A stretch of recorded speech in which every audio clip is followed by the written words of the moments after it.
Don't try to avoid doing your duty, and don't stand with those who plot evil, for the king can do whatever he wants. Ecclesiastes 8:3 NLT.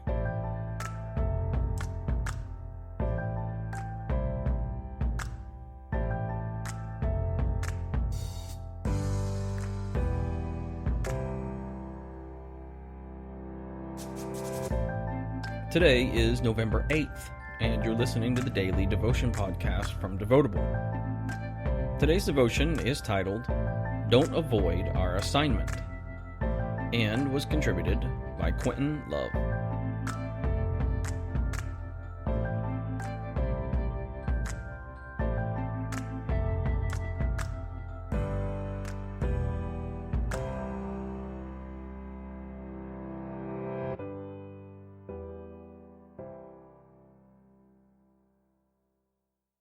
If I'm being honest, lately I've recognized an area in my life that needs improving. Whether I'm home or away traveling, this issue finds a way into my psyche, and when it sets in, it has been difficult to avoid. The issue? French fries. I really enjoy eating them, a lot, but I know I had been savoring them too much, and it was starting to catch up to me. All that starch had me lethargic and large. I was avoiding my standard eating habits, and it put me in a dangerous position. It's too convenient to turn your back on things: credit score, health, relationships, etc. When we avoid our assignments, body and spirit, danger is an automatic byproduct. Jonah and Moses, a couple of your legendary avoiders, set up a cycle. Assign, avoid, accept, accomplish, acknowledge. We receive our assignment, and at that moment we are operating in free will. God will not force us to do anything. So should we avoid it? The consequences are on us to carry. At some point, a shift may occur, and we accept our assignment.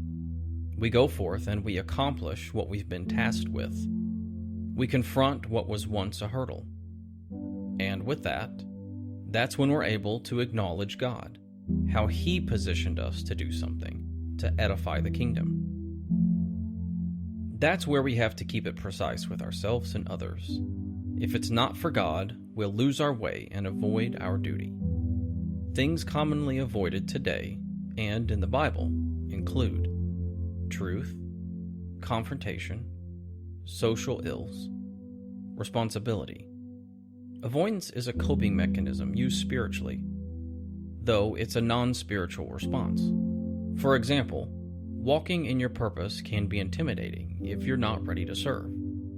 Yet, if you get caught up with how it affects you, and not how it may impact a person or the world, then the purpose becomes trapped in your human isolation, and not godly expansion.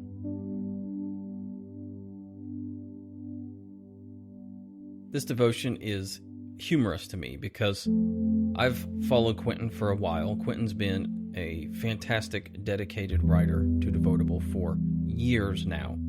Because of his work, he gets to travel around the world.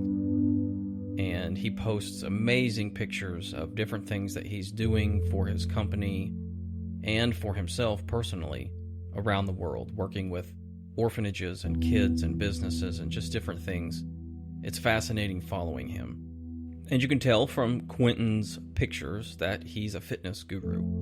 He's an athletic, very fit person, and I can appreciate the fact that Quentin has issues with French fries. It's funny to me because I think we all can relate to this. We all have issues in our life, physically and spiritually, that we avoid doing the things that take consistency, that take consistent effort in our physical and spiritual lives, like eating correctly, or fitness, or the daily need to connect with Christ through prayer and biblical reading.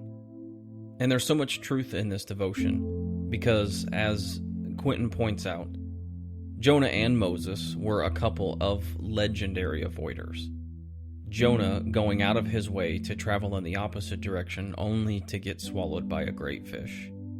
And Moses doing just about everything he could to get out of God's calling to go rescue his people from Pharaoh. Both of them were given assignments from God, and they chose to avoid them for a while. And then eventually, whenever God got on their case, they accepted their assignment. They accomplished the task that was given to them, and they gave God the credit. They acknowledged God for his power, for his ability to bring them through what they had been asked to do.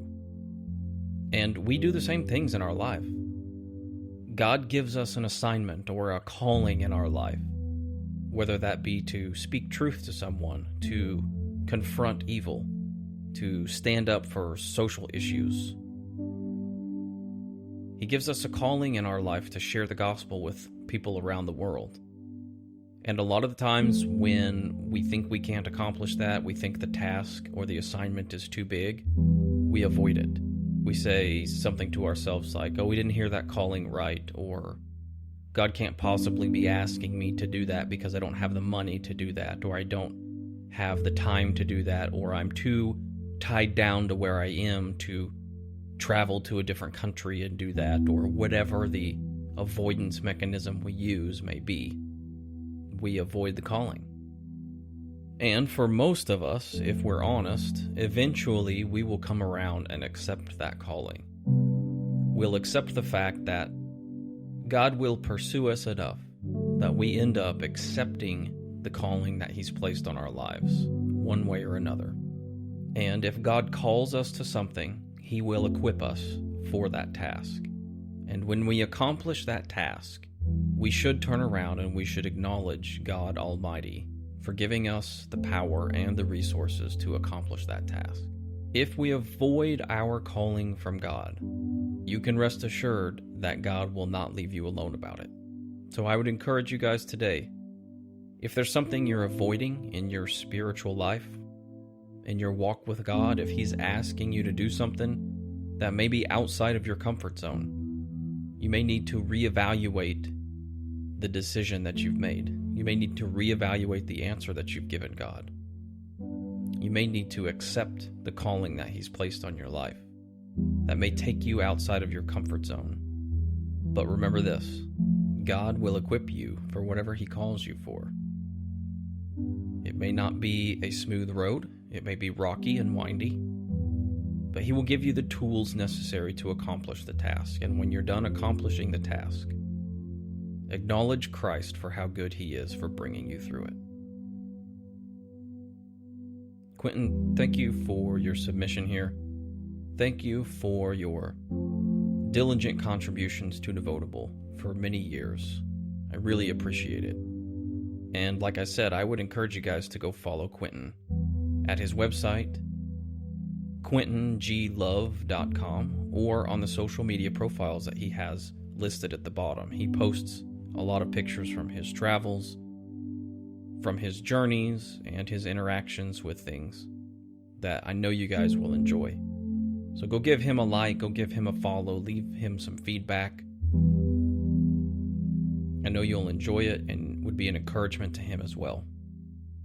You can find his information at the bottom of today's devotion, or as always, you can hit the devotableapp.com website and click on the About and Contributors section and look for Quentin Love's profile there.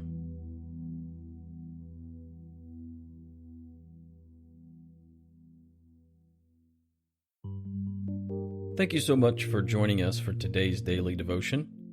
My name is Landon, and I am the creator and founder of Devotable.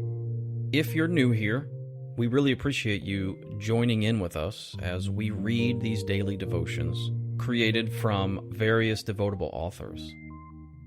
Devotable is a group project where we have over 100 different authors who write devotional content, and we try to do three things. We try to encourage believers daily, we try to reach the lost, and we try to spread the gospel of Jesus Christ as far as we can on as many platforms as we can. If you'd like to learn more about Devotable, I would encourage you guys to head on over to our website, devotableapp.com, where you can read about our mission statement, look up our various authors, and just learn more about what we do. If you're interested in contributing to Devotable, we're always looking to partner with great authors, bloggers, or writers. You can go to devotableapp.com/contribute, and you can learn more about how to contribute or write for Devotable. If you're interested in partnering with or helping Devotable in any other way, you can go to that same website and learn more about how to contribute monetarily with a monthly gift or become a partner with us on Patreon. Each one of our Patreon partners gets special perks and gifts from us, from coupon codes to special access to even copies of our books or journals that we put out. Speaking of, I am super excited about our next project, which is going to be a 26-week prayer, devotional, and journal. But we can't pull that off without your guys' help. We have 26 amazing authors who have written devotions for the project, and we're looking to complete it within the next few months. So if you're interested in getting early copies of that book or becoming a part of that process, I would encourage you guys to head on over to devotableapp.com/contribute to learn more about how to become a Patreon partner with us. If you have found Devotable helpful, if we've blessed you or encouraged you in any way, we would sure love if you would give us a share, like us, throw us a comment, forward our emails on, or any other thing that could help us. That's how we grow, is by people like you sharing our content with their friends and family. We love hearing feedback from you guys, and we love encouraging words. Also, if you've enjoyed this podcast, feel free to give us a review. That's how we gain exposure on the various podcasting platforms, is by getting reviews and likes and ratings. So I hope you guys enjoyed this daily devotional reading, and until next time, have a great day.